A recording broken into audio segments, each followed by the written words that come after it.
aircraft, there are 6 emergency exits. Hello, everybody. This is Ron, your captain speaking. We are currently 30,000 feet in the air, and we haven't even left the airport. We just lit the joint. Just kidding, a little pilot humor there. We like to have fun.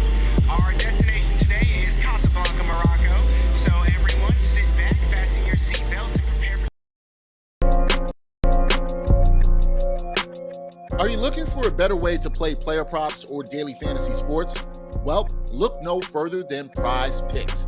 Prize Picks is the leading over-under daily fantasy game. Why? Because it's so easy to use and win. You can make your picks in under 30 seconds and win up to 10 times your money in one day. Right now, we have a special offer for our viewers and listeners of the 7-Footers podcast. All you have to do is sign up now and use the promo code 7Footer, and Prize Picks will match your first deposit up to $100. Yep, that's right. They'll match your first deposit up to $100. So, join the over 150,000 others who found a better way to play and download the Prize Picks app today.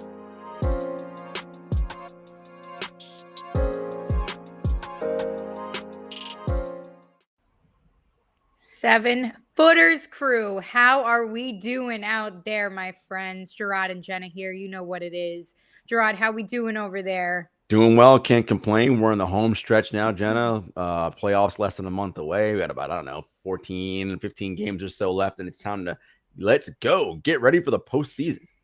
Yeah, this is really pretty much crunch time. I mean, we're 4 weeks out from the play-in tournament, which begins April 12th, and then that'll conclude on the 15th, and then April 16th, we hit the ground running. It is the NBA postseason, baby. So let's get into things in the association. It is the race to the playoffs. We're going to talk about what teams are necessarily hitting the panic button and which teams are gliding a smooth wave to the playoff race here. We're talking about maybe some teams that are struggling and teetering around that play-in tournament seeding, which is 7 through 10. Of course, the 9 and 10 seed have one chance to make it. So let's talk a little bit here, Jarod, because we got some teams that it's not looking so good out there in the association. Well, look, if you're in the the Eastern Conference, start there. The Atlanta Hawks, we talked about this at the beginning of the season, Jenna.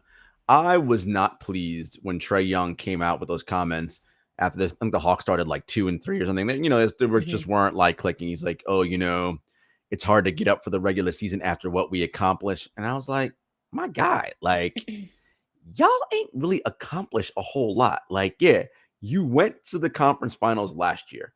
Kudos to you. Incredible. But what makes players great and what makes teams great is consistently doing that. And that is something that they have not done. And so now they're out here looking at the bottom, they're at the bottom of the race there in that 10th spot, clawing their way up, trying to be like, yo, are we even going to make it? And, it's quite the fall from grace fall from grace, but it's quite the poor performance given where they were last year. 9th spot, not the 10th spot. Charlotte Hornets are in the 10th spot. Now, the good news is, Jenna, is that these players, these teams, they're looking okay to be at least in the play-in because the 11th place team is the Indiana Pacers, and they're 4 games back of the Charlotte Hornets. And Indiana ain't catching nobody. So that part of it, like, is at least you're in the play-in. But for Atlanta, that's got to feel disheartening. And for Charlotte, look, you're a young team, LaMelo Ball in his second year. Miles Bridges is someone who had some early most improved player of the year buzz, that sort of thing.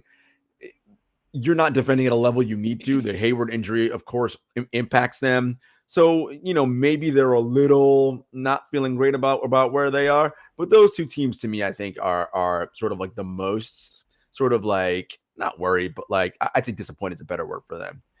And then you have the Brooklyn Nets, who they're in the 8th spot. And, their situation has been injuries, right? Like, that's been their problem. Injuries and Kyrie Irving, which we'll get to, I'm sure, again, at some point in this episode.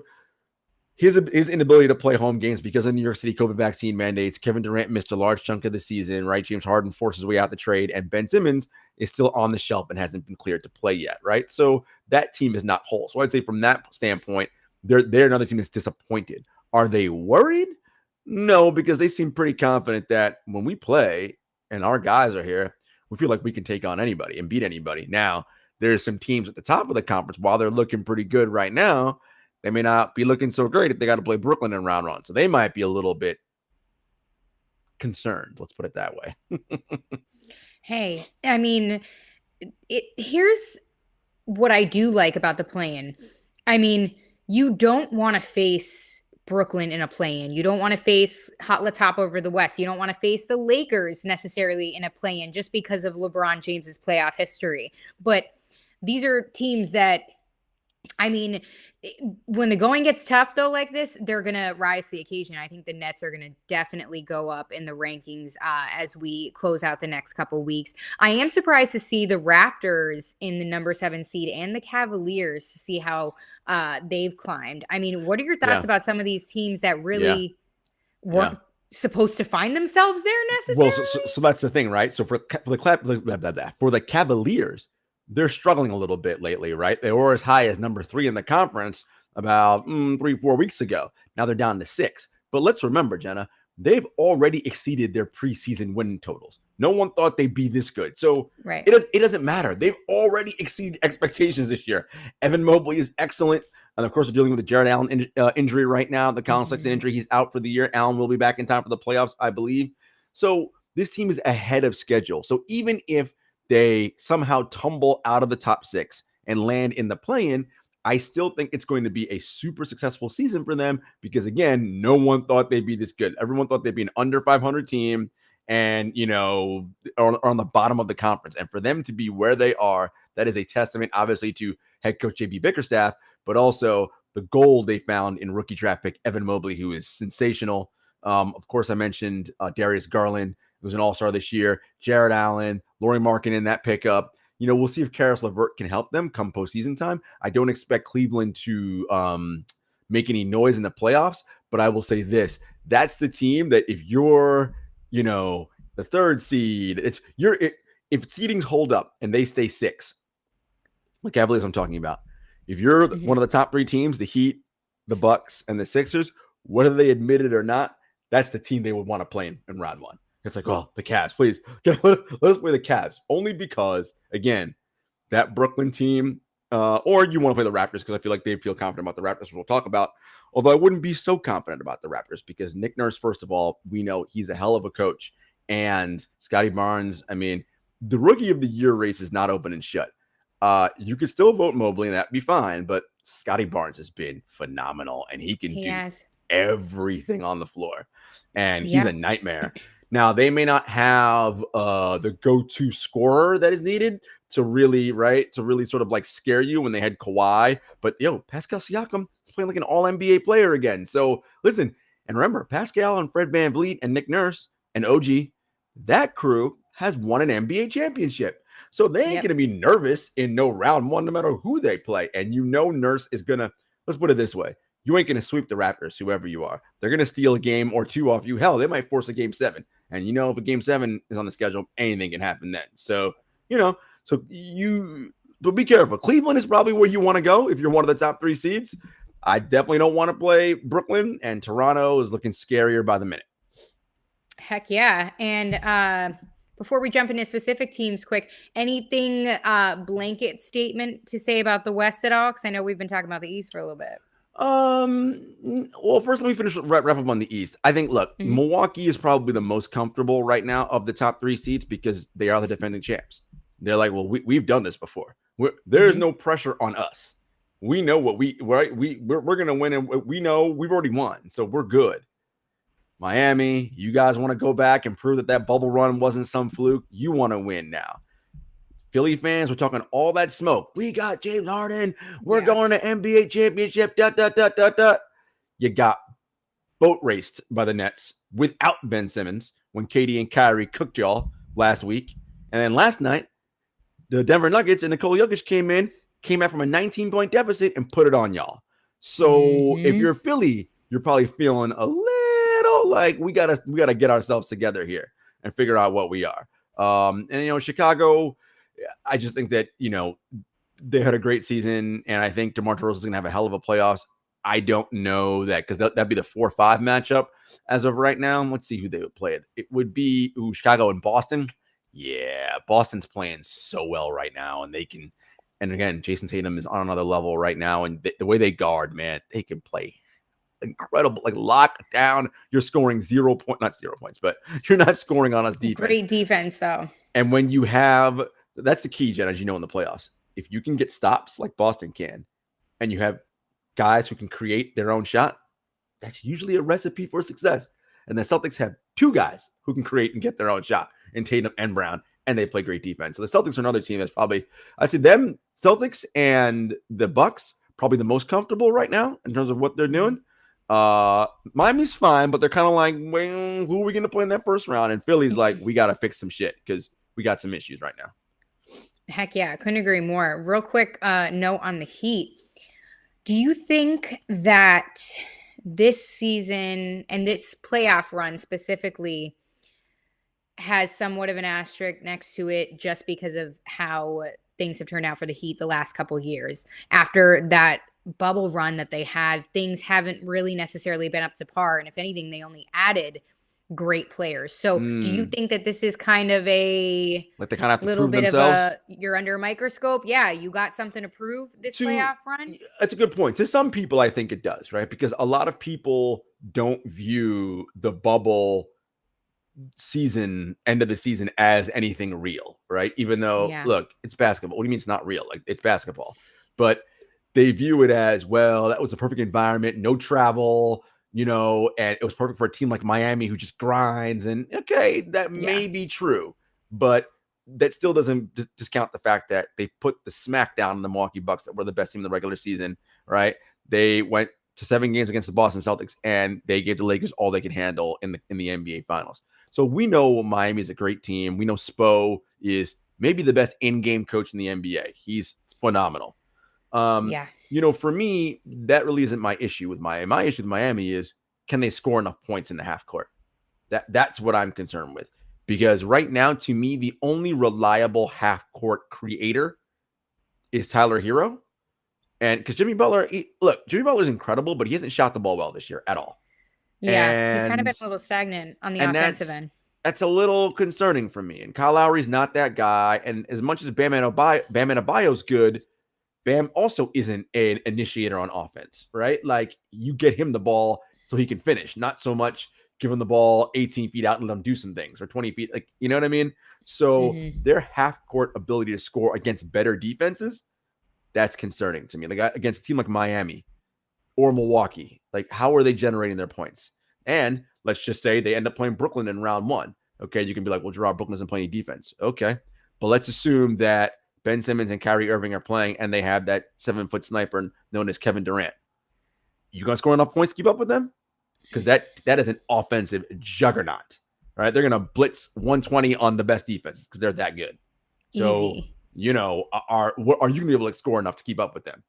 We'll see. So again, half court offense, that's my concern with Miami. But again, it's gonna be matchup dependent, who they play, etc.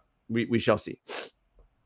Heck yeah, we shall see. The West, really quick. Any blanket notes on the West before we dive into any teams? I mean, of course, the Suns have been sitting pretty in the number 1 spot there. Yeah. But we have the Grizzlies that crept up to 2. For right sure. above those Warriors. I'll say that the top 6 in the West are tough. And even at the play-in level, well, not after the Timberwolves. By the way, Timberwolves are 10 games above 500. Can we just look? We all love to clown the Timberwolves because, like, you know, they're a really shitty organization by and large. But 10 games above 500, right? Like, they're in that 7 spot. They're going to hold on to that. Looks like pretty comfortably. I don't see any team coming from behind to catch them. I mean, the Clippers are 4.5 games behind them, and the Lakers are 10. Jenna, the Los Angeles Lakers are 10 games behind the Timberwolves. Yeah, it's eye-opening for sure. So I would say those top 6 teams top 7 teams, in the West. We always started the season, the East is so much better, and I think the East is still a better conference, but the West is looking, those top 7 seeds, man, that's looking tough. That's looking tough. Heck yeah. I mean, I don't want to necessarily say dark horses in the West, but I didn't expect to see the Timberwolves at 7. I didn't expect to see the Mavs really get it together to keep it at, top 5. And the Grizzlies have me a little bit like in awe a little bit too. I mean, because you're so used to just expecting Suns, Warriors, Jazz for the most part. And I thought the Lakers as well, but all hope is lost there as well. But for real, I mean, a lot of surprises here in the West. So, and really, the Jazz are unpredictable in my opinion. That's just me. I think that the postseason really scares me with Utah. So we'll see. But let's break down a little bit of the Suns here. Do they need to worry at all, even if Chris Paul is still dealing with that hand? Look. First of all, the Suns have been the best team in the NBA all season long. Right? They are the number one all season. All season. They're 54-14. Okay, like they are 7.5 games up on the Grizzlies and the Warriors. They have to like collapse majorly to fall out of the top spot, and that's without Chris Paul. And here's the thing about the Chris Paul injury: it's a hand injury. And that's a hand injury is one of those things where he can still stay in shape while he has a hand injury, right? It's not going to stop him from doing cardio and getting up and down the court, running and doing all those kinds of things. Good point. And Chris is old, so having this time off, these 2 months off, might actually be a benefit heading into the postseason, right? Now you have a rested, healthy Chris Paul. That's a good sign. So no, if I'm the Suns, I'm not worried at all. Look, Jenna, they are still number 1 in adjusted net rating in the NBA. They are 5th in adjusted offensive rating and 3rd in adjusted defensive rating.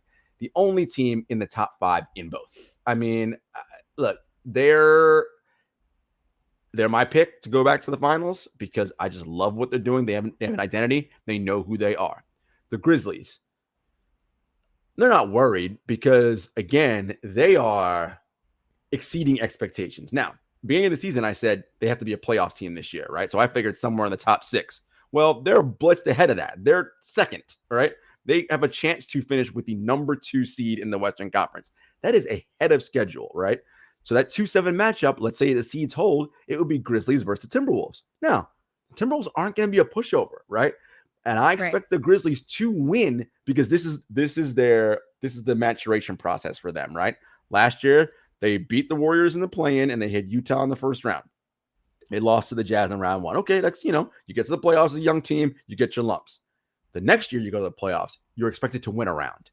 They win a round and get to the second round. Okay, now I'm like, look, who knows what can happen, right? Because there are really good teams behind them. Depending on the matchup, though, they could win that round and advance to the conference finals, but I don't expect that. I do expect them, however, to win a round. Now, if you're looking at a team like the Warriors, Draymond Green is back. Their big 3 is getting together. Klay Thompson looked really great the other day. My concern with them is still interior size and rebounding when they play against, teams with big centers like DeAndre Ayton and Nikola Jokic. Only because the Warriors' typical philosophy is, well, we go small then and we play your big man off the court. Well, we've seen that. You can't really play DeAndre Ayton off the court. He's fine switching out. So that's okay. And Jokic is such an entity in and of himself that he's not really that much of a liability either. So that part worries me a little bit. And even though he is older and not going to play at 30 minutes a night in the playoffs, not having Andre Iguodala on the floor right now is also concerning because that is another experienced veteran presence who, when the lights are the brightest, he knows exactly what he's doing. As good as Jordan Poole and Jonathan Kuminga and Moses Moody are, and they're all fantastic players, but the Warriors are going to be great for a long time to come. We'll see what it's like when those bright lights of the playoffs turn on. And you're not playing the New Orleans Pelicans on the second night of a back-to-back, and you're not playing the Sacramento Kings, and you're playing the Houston Rockets, you're not playing the Thunder, you're not playing these bottom-rung teams. Every team you play in the playoffs is going to be competent at something, and it's going to be a series, which means a coach is going to scout, okay, we know the Warriors are going to do this move and this move, right? And when they take those things away from you, how do you adjust? Steph and Klay and Draymond know how to do that because they've done it before. Do you guys know how to do it? We'll see.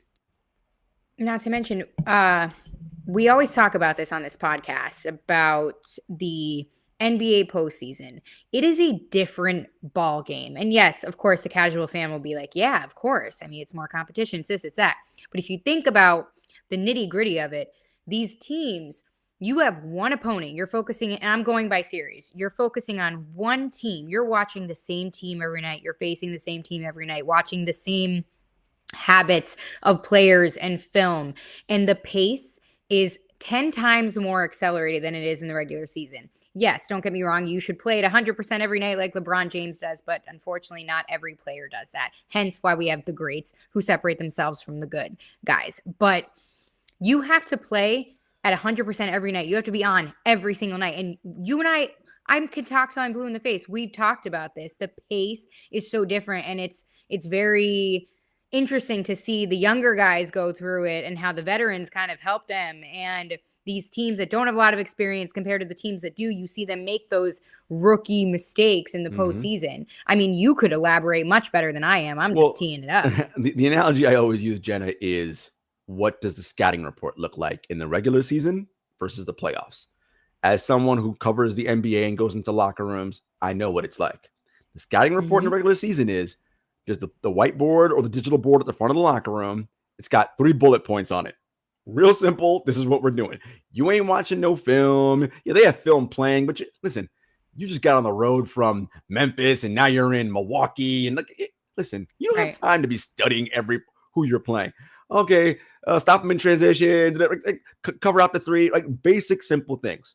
Come playoffs, each player has a binder for each opponent, right? With a billion things to study, right? Yeah, that's because now we know we're playing Team X, as you said. The only team we're playing right now in this round. That's all we're focused on is beating this team. Here are their pet plays. Here's what the likely adjustments are. Here's an adjustment we're going to make to that adjustment, right? That's the nitty gritty of the game. So yes, when you're a young player, you don't have those reps to go on, right? So you don't know. It's like, wait a minute. In the regular season, this shot was open for me. Yeah, it ain't open now. You got to go to something else. And it ain't going to get open. right? So you better figure it out. And that's the thing, right? And that's the difference between the regular season and the playoffs is the heightened focus on the one opponent, right? The less travel. You have no back-to-backs, no 4 games in 5 nights, none of that nonsense, right? Like you have time in between. And the stakes are so much higher. So everyone's intensity ratchets up another level. So yeah, it's going to be different. So it'll be curious to see how teams with young players that rely on young players like the Warriors do, how they react. The Jazz, Jenna, I'm kind of with you on them. Look, they're so excellent offensively. Man, they can score. That game against Milwaukee last night, I mean, geez, it's just like they can fill it up. But my problem with the Jazz is what it always is defense. And it's not so much about Rudy. It's none of these people on the perimeter can keep anybody in front of them. And that's a problem. So when you play good teams who can attack and they're going to beat you. And so, with the Jazz, it's going to be wait and see for me. And the other thing about the Jazz, Jenna, is if they flame out yet again this year and don't advance past the first round, or as Rudy said at the beginning of the season, I think or Donovan said, we have to get to the conference finals at least. If they don't get to the conference finals, how long is that Donovan Mitchell, Rudy Gobert pairing going to work? And how long does Utah stick with it? Does Donovan figure out a way? I got to get myself out of here because this is not happening, right? Or does Rudy try to get out? Whatever. But that's the question you have to ask. A lot of pressure on the Jazz this postseason. Yeah. A lot of pressure on the Jazz, and you know what? It just thinking of the Jazz and their situation specifically. DM, my guy, my dude. I pray that he doesn't, and I'm not, putting Damian Lillard down, but right. I don't want it to be a Damian Lillard situation where you stay, and what's going on? Yeah, what's going on? Well, keep in mind, Donovan's got 1, 2, 3. He's got 4 years left on that deal, right? And in the 4th year, it's an option, so he can opt out of that at 29 years old. But that's the 2025-2026 season. Look, man, I don't know. And again, it's going to be incumbent on Quinn Snyder to figure this out. Rudy's on the same timeline as him. It's going to be on Quinn to figure out. Those are your 2 max guys, right? They're going to have to figure that out. And if it doesn't work, it's like, okay, how do we figure out what we're going to do and rebuild? Does one of those guys try to force his way out? We'll see. So be watching the Jazz. And now, with the Mavericks and the Nuggets, I'll start with the Mavericks first, Jenna. God, they're playing incredible defense right now. I mean, Jason Kidd's got them tuned in on defense. They're the number 6 defense in the NBA right now. And they're number 8 in adjusted net rating. And they have a guy with the name of Luka Doncic. Perhaps you've heard of him. If you can guard and you have a player who, what did I say about Boston? If you can guard and you got a player who can be the best player on the floor in a series, you can win any series you're in. That's Dallas right now. And by the way, let's keep in mind, Luka has not advanced past the first round yet in his career. Isn't that wild? I mean, let's also remember this is only his third or fourth year in the league. So let's not lose our minds on that. As it stands right now, the first round matchup would be Utah versus Dallas.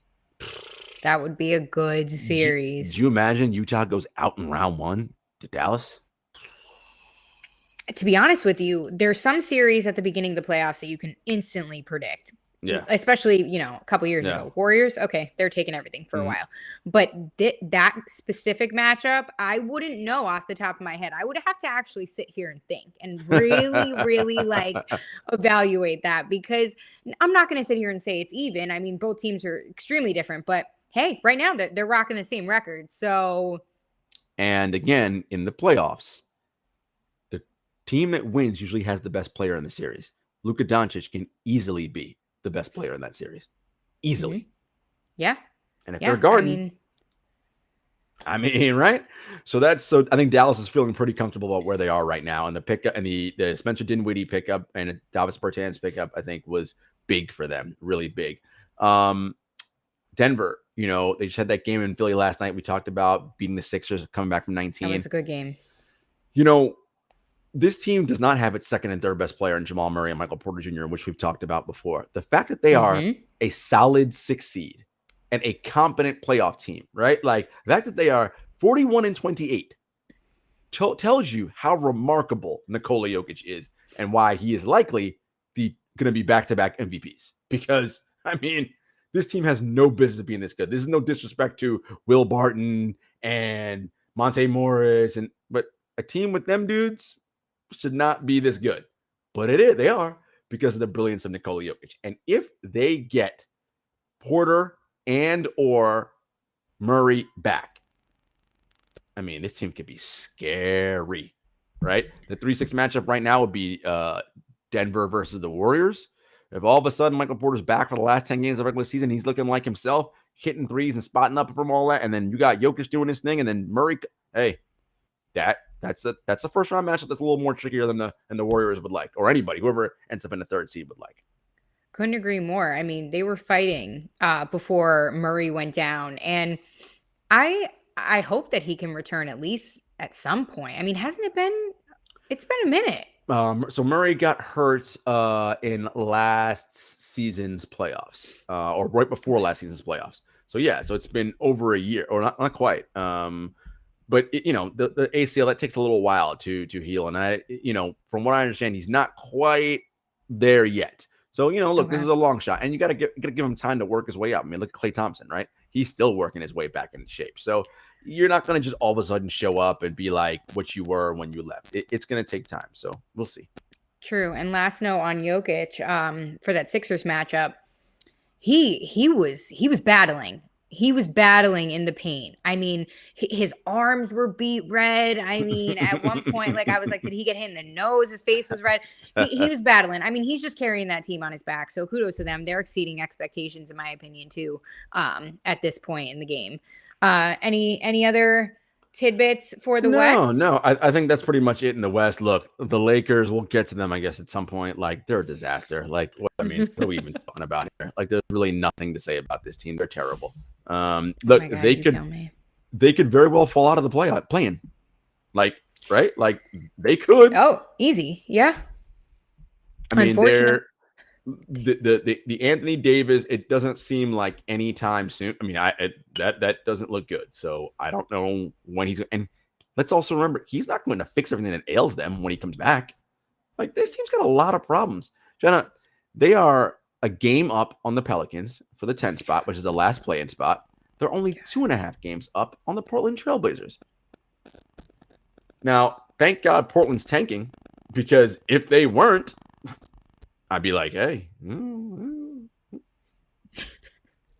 it. Oh God. It's getting harder as the season goes on. Come on, Bron, where you at? But anyway, let's shift gears a little bit, go back to the East, and let's talk about the Nets because I mean, they've been in the news all season at this point, and God only knows what you're going to see in the headlines. But this week, we saw that they were fined $50,000 for letting Kyrie into their locker room on this past Monday with their victory over the Knicks. And he was there courtside because per the law and the mandates, he is allowed to be there unmasked. And the only thing is he cannot enter the locker room because he works for a private establishment that if he goes into the locker room, that is considered him being at work. So they get fined $50K. He was let in the locker room. KD comes out post game and kind of throw some shade at the mayor, and mixed reviews on that one from media and fans, but that's another story. But anyway, sticking to the fine and the Kyrie business, I mean, I see why the fine happened, but also Nets, what are you doing? Why are you letting him in the locker room? I get courtside, of course, do your thing, follow the rules, but and again, I don't agree with how all of this doesn't make sense, but if you know you can't go in the locker room, why are you going in the locker room? What were your thoughts on this whole situation? I think it's an act of public defiance by the Nets. I mean, yeah, that's what I mean, As a team, they're unhappy with the absurdity of the mandate rules. And let's be clear about something. Kyrie is no martyr. This is not some civil rights issue. He's not a victim. No, none of that stuff. Once again, correct. Kyrie could solve this problem by getting the vaccine. Okay? He gets the vaccine. We're not having this conversation. That's number one. Okay. This is his choice. Right. And that's fine. He's allowed to make his choice, but there are consequences for your choice. Now, where it doesn't make sense is part of the thing about being a leader is you have to look at cost benefits of what's in the best for the greater good, all those different things. Kyrie can be around his Brooklyn teammates and practice and be at the Brooklyn Nets practice facility and travel on the road with them and play games in all those other arenas. He can come into the arena unmasked and unvaccinated, sit courtside, which is right on the court where the guys play, and that's cool. But he can't go into the locker room because the locker room is considered a workplace environment for the players. Well, isn't the basketball court also a workplace? That's the whole point of it's just so that's the part of it that's just incongruent, right? It just doesn't make any sense. Now, Eric Adams cannot just repeal the public. I mean, he can, but the reason why he won't repeal the private sector mandate is because 1,400 New York City workers were essentially terminated because they would not get the vaccine. That's not going to look good optically for him if he decides, all right, I'm going to lift the private sector mandate, but you didn't lift it for these 1,400 workers. Here's a millionaire athlete who gets the benefit, even though he wouldn't be lifting it for Kyrie Irving. Kyrie Irving will be the one getting the benefit for it. Meanwhile, these workers who need the money more than Kyrie do, who got let go from their jobs, right? That's just a bad look optically and politically. Then, Kevin Durant coming out and kind of calling the mayor out. I mean, I don't care, whatever. Durant's annoyed at the situation. He also realizes Kyrie's not going to change his mind. He knows that. So he's like, I got to aim my anger and frustration somewhere. I'm going to aim it at the mayor, right? So that's what that was all about. Whatever. Take with that what you will. Who cares? But the reality is now Adams is likely going to dig in and entrench further with where he is. The NBA did put a statement out a while ago that, well, just let Kyrie show up anyway and play in the games and just pay the fines. I think the NBA said, no, we're not going to let you do that, right? We're not going to let you just pay fines for having him actually play, because that would be, a blatant disregard of city mandates, which, again, this particular version of the city mandate does not make any sense, right? Like, you're in a city that's 80% fully vaccinated, 90% of the residents have at least one shot. Like, you're at a state where transmission rates are super low. Like, this isn't following science, this particular piece right here. You teed it up perfectly. I couldn't agree more. And this is the only last thing I'll say about it. The only thing I don't understand is the mandate, and all of this is put in place because of a global pandemic that was threatening our health.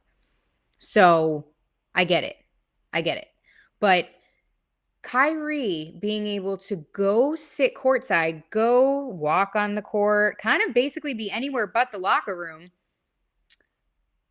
This has nothing to do with health anymore. He's allowed to do things that don't make sense. This isn't about health. And I don't know, maybe people have pointed this out, but why aren't we talking about it more? This is not about health, in my opinion. Yeah. I don't get how the mandate protects anyone. If Kyrie if Kyrie were to have COVID, which he does not, everyone. So he could sit courtside? But he can't go in the locker room. But he can affect anybody out here. Exactly. But the locker room. Exactly right. Very confused. Exactly right. And the other thing too is other cities have done different things with the mandates. Boston enacted a exemption for performers and athletes, right? New York could have done the same thing. The other part about it that makes why people are pushing back on it is you have unvaccinated performers and athletes from other teams come into the city who are unvaxxed and they play, and that's somehow not an issue, right? So again, it's look, everyone knows I am pro-vaccine, pro-Kyrie. This is not about Kyrie. This is about these rules not making any sense in the way they are being carried out right now. This particular piece is not about safety, right? Because if it was, then why'd you repeal the mask wearing law? Then we should be right. We should be still where we were. Everyone's still vaccinated, got to be masked, all those things. But it's not that, right? So that's where you can step in and say, okay, this part is silly. It doesn't make any sense. Let's change this particular portion of the mandate, or at least make an exemption for athletes or performers. Exactly. So yeah, who knows? We'll see. We'll monitor it. We'll see what happens. But sticking with the Nets really quick, because we got to talk about their newest addition in Ben Simmons. He's still not back. I'm not sure what the deal is with the mental health situation, but the back issues are keeping him from physical activity, and he suffered that recent setback. So Nash comes out this week. He says he's hopeful that he'll return by the end of the season, or before the end of the regular season. They've been hopeful for months. What's the deal here? Like, when the trade went down, they were like, yeah, we're targeting blah, blah, blah, or whatever. What's the deal here? The back issue has been something that's been troubling him his whole career, really. And Steve Nash initially thought it was just soreness from not having played basketball in so long, but it's actually something more than that. They don't think it's too serious, but it's nothing where, look, the reality is they have Ben Simmons under contract for the next 3-4 years. So they're not going to rush him back for this postseason to jeopardize his long-term health, right? So they're going to be cautious. They're going to look, of course, we'd love to have him back right now. We'd love to be a whole healthy team, all that, but we're not going to jeopardize his long-term health for the potential of some short-term gain that may not happen. So they're going to continue to be cautious. And when he eventually progresses where the back is strong enough, because that's what the Nets are doing right now. They're strengthening the area, the muscles in the back, in and around the back, to make sure that he can handle physical contact and ramp himself up to the next level. It may be a situation, Jenna, where, Nash is hopeful he gets a game or two in at the end of the year, maybe. And then, it'll be more practice time and ready for playoffs. But he hasn't been cleared for 5-on-5 work yet, or anything really on court heavy. So. All right. Well, that's good to know. Hopefully he can, help this team in some capacity this season, pending health. But as we know, especially ever since Nash took over as head coach, the Nets are held first. And not that any other team isn't, but they preach that a lot. So we'll see. Let's talk about the ailing Lakers, because they just can't seem to catch a break at this point.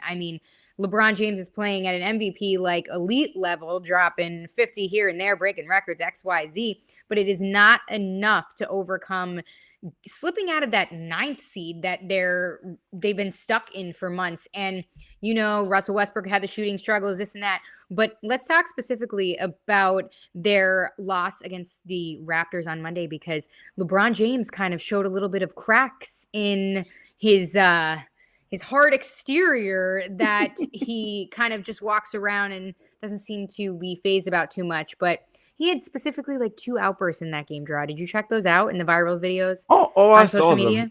Look. Scotty Barnes survived a spike ball to the face. It was a lot. Look, but listen, Lakers fans, I'm sorry, I don't know what to tell you.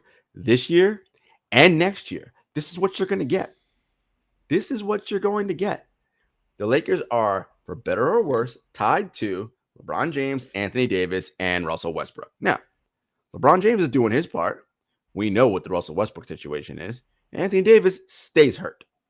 So, I mean, I really am out of things to say. If you're LeBron, all he's focused on right now, honestly, my guy, keep climbing up in them record books, right? Going after Kareem's all-time record in terms of scoring points and all that, because you're not winning no titles. Not this year for sure, and certainly not looking like next year, unless some radical change happens, which good luck. Good luck trading that Russell Westbrook contract. Maybe there's some dumb team out there who takes it on.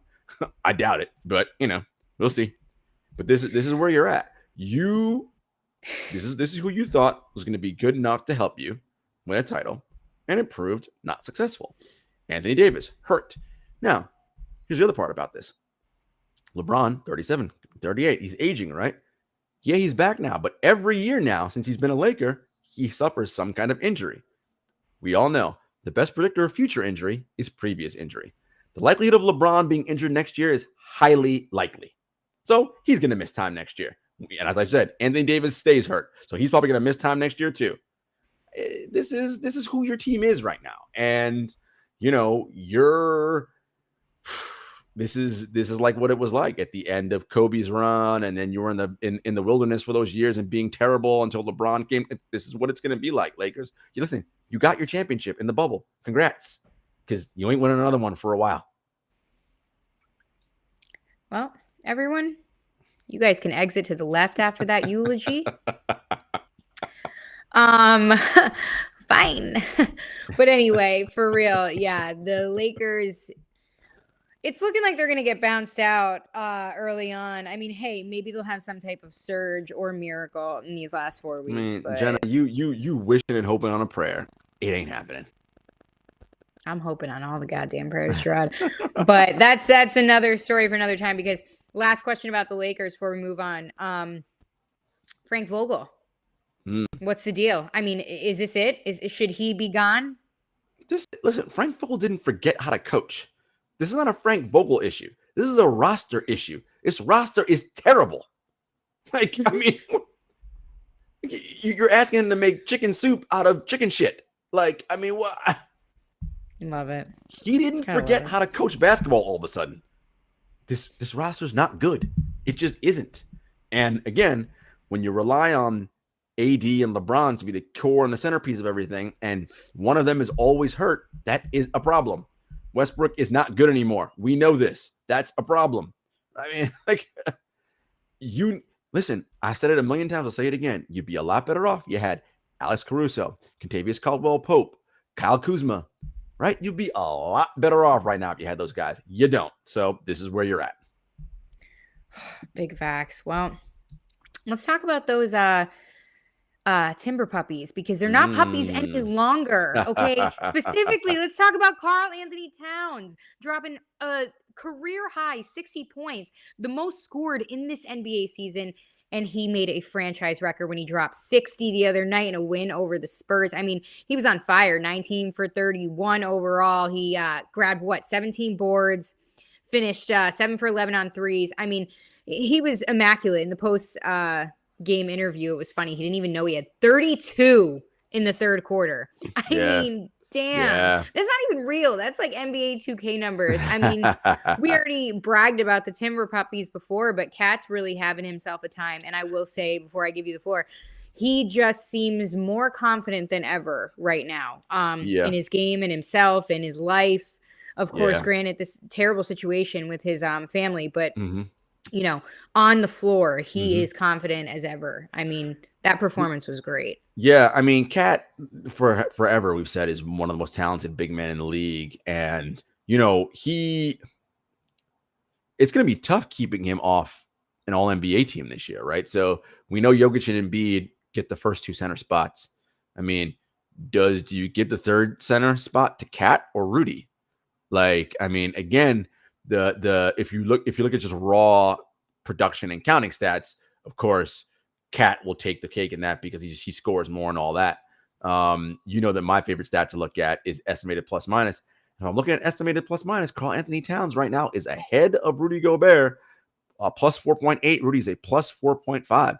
I think you might have to give it to Cat right now. And look, the Timberwolves, as I said, they're playing outstanding. They are 10 games above 500, Jenna.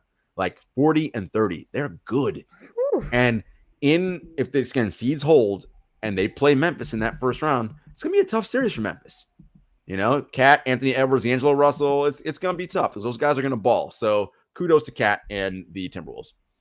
Yeah, they're gelling. They're looking good there. So let's move on and talk about the Dubs, because finally Draymond Green, Klay Thompson, and Steph Curry reunited on the floor. The famous big three after 1,000 days. Draymond was out with his recent injury there. He's been out for months at this point, right? Mm-hmm. Yeah. Since January. Minutes restriction in a win against the Wizards on Monday night, and it was Steph Curry's birthday. I mean, talk about a birthday present. I mean, what's your thoughts about the big three initially coming back together and reunited? How did they look? Did they foreshadow any playoff fear for anybody else? I mean, for sure, you have to be fearful of them because, again, this is a team that has championship DNA, right? But the three of them, they've won 3 NBA titles. So they know what it takes to win on the biggest stage. They're among the highest basketball IQ players that exist. They've got that DNA and that pedigree. I'm not worried about them. Klay is starting to come around. It'll be interesting to see what he looks like defensively come postseason. But this team's going to be a tough out. Like there's a reason why they've had around the second or third best record in the league all season long, because they're really good. And they got that man, Steph Curry. And when Draymond comes, he unlocks everything, not only defensively, but offensively for them as well, particularly in the pick and roll and just organizing and getting everybody where they belong and doing what they have to do. They're going to be a tough out. Again, when they play against the better teams, I'm curious to see what that's going to look like, right? Like when they've got to play, if they get to the conference finals, I still like Phoenix because Phoenix, again, those minutes where they played Draymond at center, does Phoenix exploit that and grab all the rebounds and just dominate on the interior? I think they do. As good as Draymond is, I think they do. And again, are the minutes where Steph's like on the floor and they're spacing and they're doing their small ball, is that enough? I don't know. Right. I just love what I'm seeing from Phoenix in that regard. But Golden State, look, if Golden State comes out and gets to the finals, that wouldn't be a shock to me. I wouldn't be surprised. Mm-hmm. Yeah, same here. I think Draymond said something last night similar to this, but he said something like along the lines of, doesn't matter what seed we are. We can still make a championship run or whatever. Of course. So they know how to win on the road. They're not afraid of any environment. There's nothing, right? It's not going to be, the moment is never going to be too much for them. It's just going to be about, will some team out execute them? And it's going to be tough when you have that level of pedigree and championship experience. 100%. Let's jump back into the MVP race here really quick and talk about these two bigs that are, really good. Joel Embiid and Nikola Jokic. Again, we talked about that matchup on Monday night. Jokic and the Nuggets took the win against the Sixers and Joel Embiid. But after the game, Jokic was asked about his MVP race with Joel Embiid. They've both been playing incredible this season and definitely two strong candidates. He said, quote, "We have the same comments. As long as a big man wins, then we're going to be fine." So these two, they were caught on camera talking during the game. And I remember looking at Dappa, my boyfriend, and it's a new term in my vocabulary. Let me shine. But I remember looking at him during the game and I was like, oh God, I'd love to be a fly on the wall. I wonder what they were talking about. And funny enough, Jokic said this after the game. What are your thoughts about that? That these two have kind of not so much locked into the competition, but kind of talked and saw the bigger picture and, a big should win this. I mean, I think Embiid really wants it. Jokic is sort of that superstar where, like, of course he'll be happy if he wins it, but he doesn't really care if he does. I mean, and Embiid said the same thing, like, I care about winning. The wins are what matters right now. So look, I think they're both deserving. I think, between them and Giannis, I think any one of those three you could say is the MVP, and I'd be like, that works. I think it is Jokic, though, again, just given all the metrics, how he makes his team better, just by, his playmaking ability. He's such an elite playmaker. And of course he can score and rebound and just his all around game, and he's excellent on defense. He's phenomenal. And again, without him, this is a lottery team for sure, right? So it might be the worst team in the league if you take him off. Like, that's how bad. That is true. I just got to give him props. And right now, I'd say it's Jokic for MVP. But it is a shame, though, that Embiid, if one of them is going to end up on the second team All NBA as a center, which is a travesty. Like, they both should be All NBA first team. Like, I don't care about positions. They are two. Both of them are among the top 5 players in the league right now. Absolutely. Couldn't agree more there. But let's go and move on to one of our favorite things that we do every episode, top 5. We are talking about going off and naming our top 5 teams that we think are the top 5 best teams in the league right now. Both conferences. Hit me with your top 5, Jarod. All right, I'm going to go with my Memphis Grizzlies at number 5, Miami Heat at number 4, Golden State Warriors at number 3, Boston Celtics at 2, jump up for the Celtics, and Phoenix Suns at 1. I do want to say I got the Mavericks. I kind of had them tied for 5 in a cheat. I was like, they're playing pretty well, but that's my top 5. Love it. My top 5 is the Timberwolves. Okay. Ooh. Give them their flowers. The Nuggets. Yeah, you know what's up. And I'm going Celtics at 3. I'm going Warriors 2, Suns 1. I like That's it. what I I'm like vibing with. That's what I'm vibing with. I like and it. really quick, before we let you guys go, some news and notes around the league here. The NBA just released some extremely important dates today, and we are talking about the lottery, the draft, and what was the third one I said here, Jarod? My lottery, draft, and combine days. Yes. The combine is going to be May 16th to the 22nd in Chicago. The lottery is May 17th from Chicago, of course. And then the draft will jump down to June 23rd, and that will be at Barclays Center in Brooklyn. And the draft has been there in the past couple of years. Yeah. Well, correct? Past like 5 years, I think it's been there. Yeah. Yeah. So, we'll be with you guys through all of it. Just want to let you guys know that is what you have to look forward to. And congratulations to Coach Popovich, who became the winningest coach, passing Donnie Nelson there. Don Nelson, yep. Go Coach Pop. And of course, it's only right that, he says something wild like, we're running suicides after they celebrate in the locker room. Classic Pop. Give him a little shower there. So love it. Congratulations to him. Well deserved. And we expected that one. Yeah, I mean, Pop's had like a run of like seasons where he just won like 50 games just about every single year, which is incredible, right? I mean, wow. Kudos to Pops, and of course, he said could have done it without all the great players that he had playing for him. So, kudos to Greg Popovich, all-time winningest coach. Love it. Thank you guys for hanging out with us, guys. This is it. It's crunch time. We are a month out, so stick with us all the way to the playoff race. It's only going to get better from here. That's right. You know where to find us: Apple Podcasts, Spotify, YouTube, SoundCloud, all that. We are part of the Props Network, of course, as you know, at 7footerspod on Twitter, at 7footerspodcast on Instagram, at JS Hector, at Jenna Lemoncelli. And until next time, guys, peace.